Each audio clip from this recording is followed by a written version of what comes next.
This is Radio Romania International. You are listening to our one-hour broadcast in English for listeners in Western Europe and Africa. We can also be heard on the internet at www.ri.ro, Channel 1. You can find us on Facebook, Twitter and other social media platforms. Our programs are also available on TuneIn, Radio Romania International 1, and in Europe via satellite Eutelsat 16A on 11,512 MHz, vertical polarization, azimuth 16 degrees east. We wish you good reception conditions.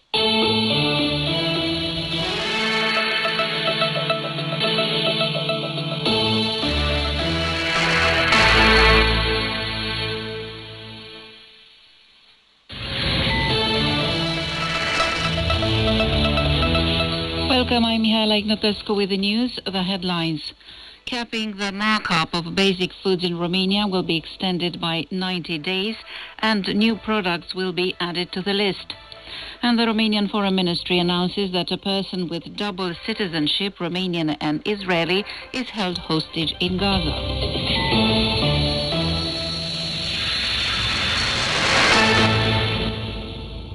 In Romania, the capping of the trade markup of basic foods will be extended by 90 days after November 1st, according to a draft ordinance posted on the website of the Ministry of Agriculture, and other products will be added to the list. The list of foods with markups capped at no more than 20% will also include minced meat, garlic, round grain rice, tomato broth, cake, margarine, yeast and cream. The draft shows that the government's decision had a positive impact, and the extension of the application period is necessary because the winter period is coming, when household expenses with utilities increase, as well as the need for consumption during the winter holidays.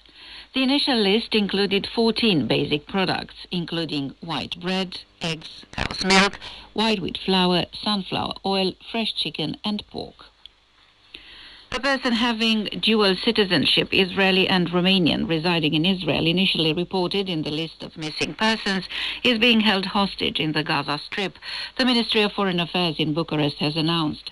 According to the quoted source, until this moment, the Romanian embassy in Tel Aviv and the Consulate General of Romania in Haifa have not received requests for consular support regarding the disappearance or death of other Romanian citizens in Israel, and they maintain contact with the Israeli authorities. More than 200 foreign and dual national Israeli hostages were kidnapped and taken to Gaza by Hamas fighters in the unprecedented attack on October 7th that sparked a war. The first release of hostages, confirmed by both sides, took place on Saturday. 2 American women, mother and daughter, kidnapped while they were visiting the Nahalos kibbutz.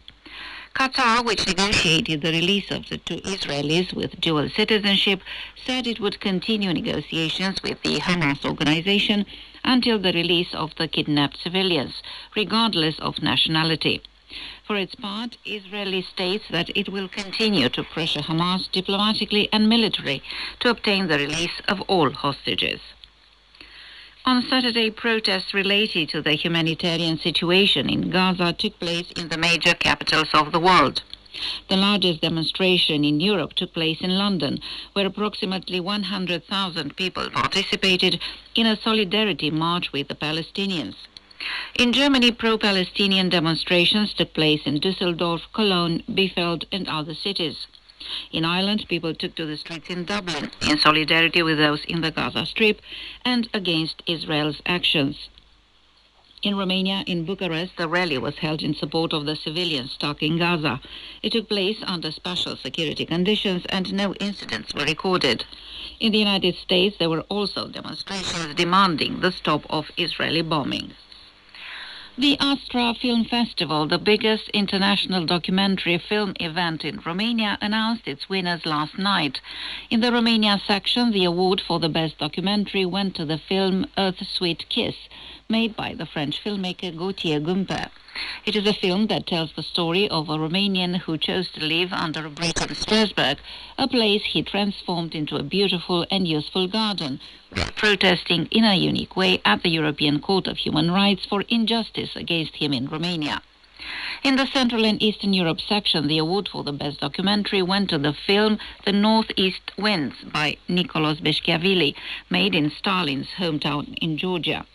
The winner of the Emerging Voices of Documentary Film section is the film Adieu Sauvage by Sergio Guataira Sarmiento, about the life of an Amerindian community in Colombia.